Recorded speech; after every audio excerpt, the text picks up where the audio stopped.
George, can I tell you something a little embarrassing? Of course, Eva. What's on your mind? Last week, I was sitting with some friends at a coffee shop.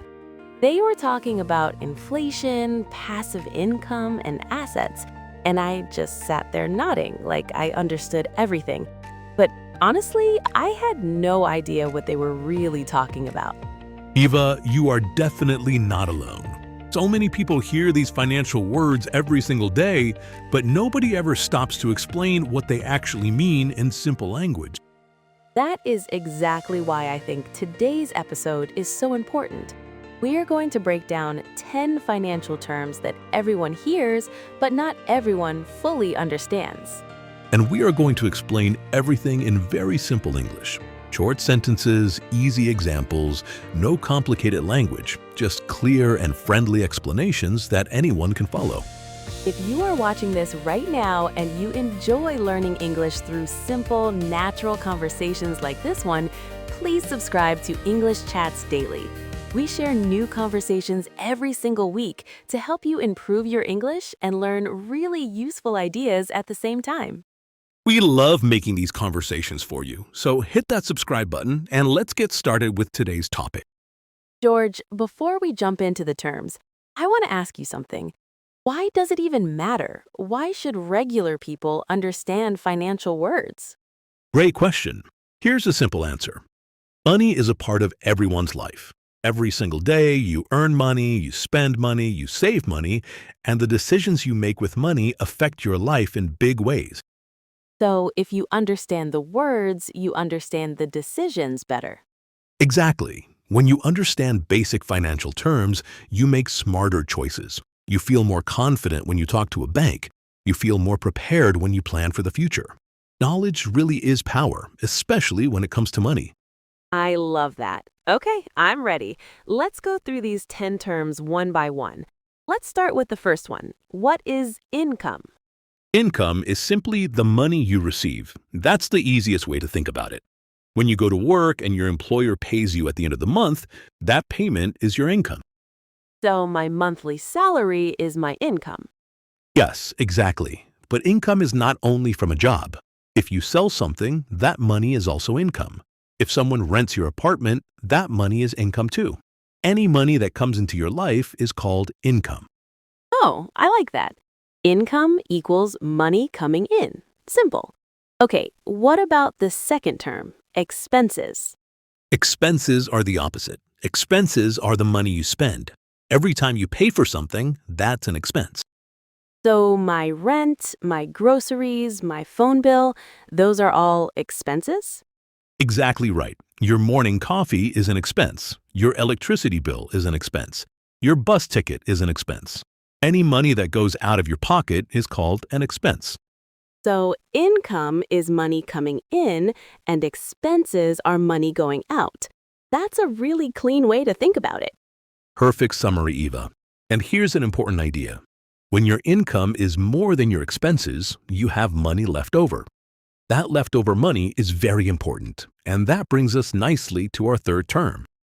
Savings. I have a feeling I know what this one means, but tell me more. Savings is the money you keep after you pay for all your expenses. It's the money you don't spend right away. Instead, you put it aside for the future. Like keeping money in a jar at home or in a bank account? Both count as saving, but keeping money in a bank is safer and smarter. Why? Because the bank actually adds a little extra money to your savings over time.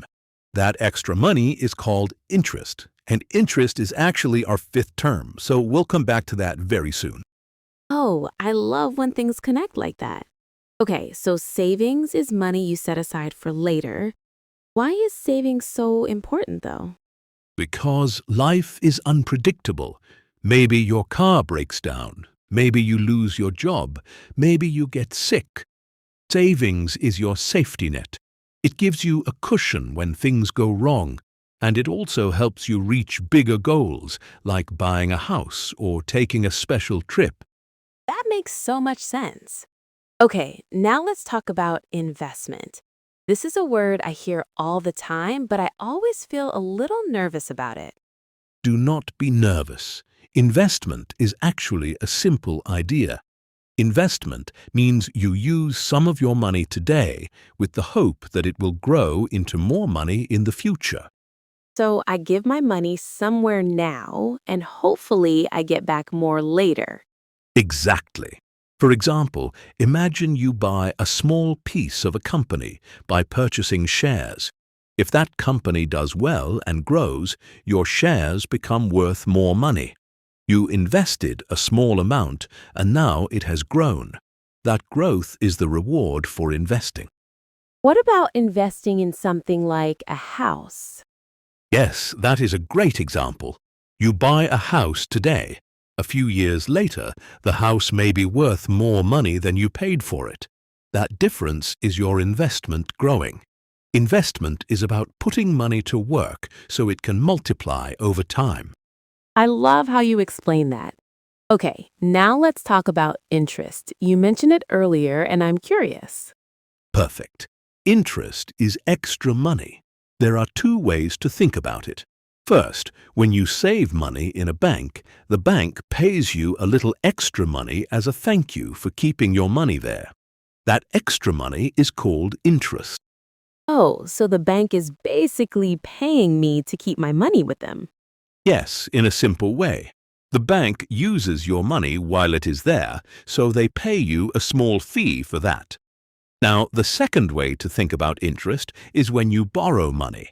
If you take a loan from the bank, you must pay back more than you borrowed. That extra amount you pay is also called interest. So, interest can work for you when you save, but it works against you when you borrow. That is a perfect way to understand it. When you save, interest is your friend. When you borrow too much, interest can become a burden. Always remember that. That is such a helpful way to think about it. Okay, now let's talk about inflation. This is the one that my friends were discussing at the coffee shop. I kept nodding, but had no idea. Inflation simply means that prices go up over time. Not in one big jump, but slowly, little by little, year after year. So something that cost $5 last year might cost $6 this year? Exactly. Think about your grocery shopping. Maybe a few years ago, a bag of apples cost $2. Now that same bag costs $3. The apples did not change, but the price went up. That's inflation happening.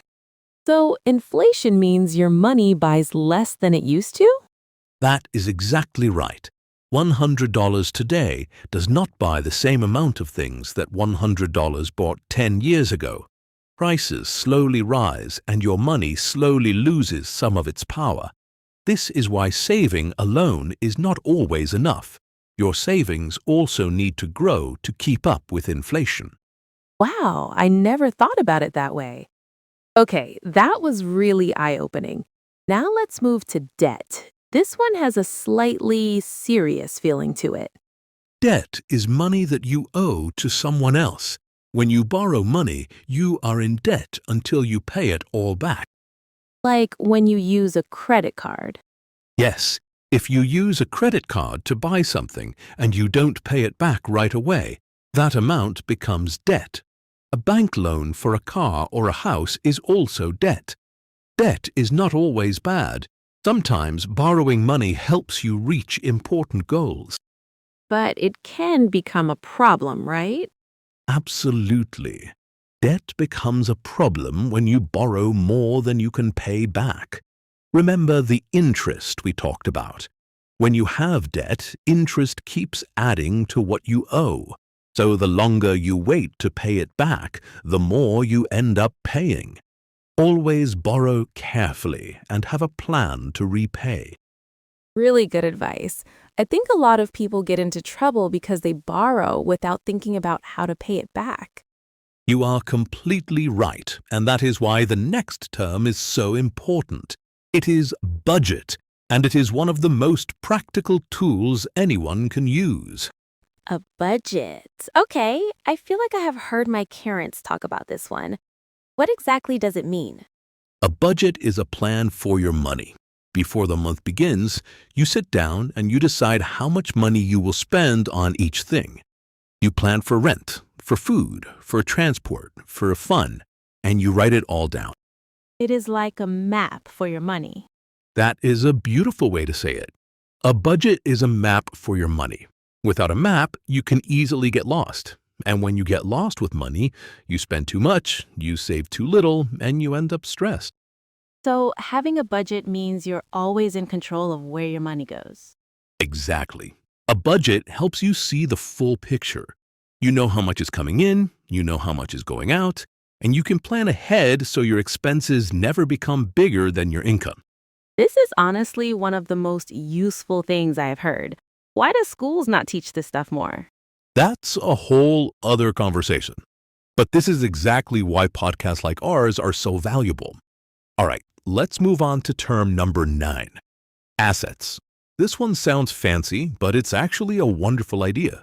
Okay, I am ready. What is an asset? An asset is something you own that has value. And importantly, a good asset can help you earn money or grow in value over time. Can you give me some everyday examples? Of course, a house is an asset. If you rent it to someone, it brings you money every month. A car can be an asset if you use it to run a delivery business. Money in the bank is an asset. Even a skill or a business you own can be considered an asset. So, an asset is not just physical things, it can be anything valuable that works for you? Beautifully said. Assets work for you. They either bring you income, grow in value, or both. Building assets over time is one of the smartest things a person can do for their financial future. I love this idea so much. It makes me want to start thinking about what assets I can build. Okay, and the last one, term number 10. This is the one I find most exciting and most mysterious, passive income. Passive income is money you earn even when you're not actively working for it. Regular income from a job requires your time and energy every single day, but passive income keeps coming in even when you're resting, sleeping, or on vacation. Wait, you can earn money while you sleep? Is that real? It's absolutely real. Here's a simple example. Imagine you write a book. You spend a few months writing it, then you put it up for sale online. Every time someone buys that book, you earn money. But you're not writing the book again. You wrote it once, and it keeps earning for you over time. Oh, wow. What are some other examples of passive income? Renting out a room in your house is passive income. Earning interest from your savings account is a small form of passive income. If you create a video or an online course and people keep buying it, that's passive income. The key idea is that you do the work once and then it continues to earn for you over time. That's amazing. And I guess this connects back to assets, right? Because passive income usually comes from assets you've built. Exactly. You understand it perfectly. Assets generate passive income. The house you rent out is an asset. The book you wrote is an asset. The savings account is an asset. Everything connects together. I feel like my brain has been upgraded today. Seriously. Let me try to say all 10 terms again quickly. Income, expenses, savings, investment, interest, inflation, debt, budget, assets, and passive income. That was perfect. And now you not only know the words, you understand what they mean and how they connect to each other. George, can we do a very quick recap, like a super simple one-sentence version of each term? Great idea. Income is money you receive. Expenses are money you spend. Savings is money you keep for later. Investment is using money today to grow more money in the future.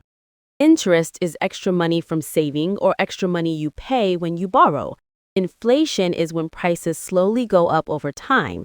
Debt is money you owe to someone, and budget is a plan for how you spend your money. An asset is something valuable you own that can earn money or grow in value. And passive income is money you earn even when you are not actively working. Perfect. 10 terms, 10 simple explanations. I feel so much more confident now. And you should. Understanding these 10 terms is a fantastic foundation. You do not need to be a financial expert. You just need to understand the basic ideas. When you understand the basics, you make smarter choices every single day. I think that is the real message today. Financial knowledge is not just for rich people or business experts, it's for everyone. It helps every single person make better decisions about their own life. Completely agree. Money touches every part of your life, your home, your food, your health, your goals, your freedom. When you understand how money works, you take back control of your life. And the beautiful thing is that none of this has to be complicated. It all starts with understanding simple words and simple ideas, just like we did today. Exactly. Small understanding leads to big confidence, and big confidence leads to better decisions.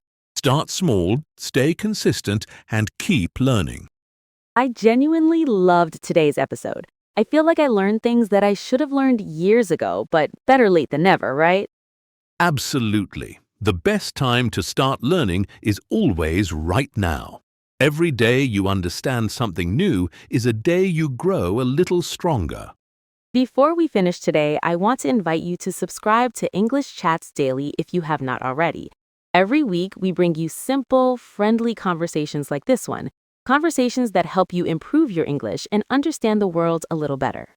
Whether it's financial topics, everyday life skills, travel, health, or just fun conversations, we're here every week with something new and useful for you. So tap that subscribe button right now. And if you have a friend who's learning English or wants to understand financial terms better, please share this episode with them. That small act can make a big difference in someone's life. We really appreciate every single one of you who watches, listens, and comes back week after week. You're the reason we make this show. Thank you so much. And remember, understanding your money is one of the most powerful things you can do for yourself and your future. It starts with simple words. It starts with conversations like this one. And it starts today. Thank you for spending this time with us. We'll see you again very soon with another great conversation. Until next time, keep listening, keep learning, and keep speaking English with confidence.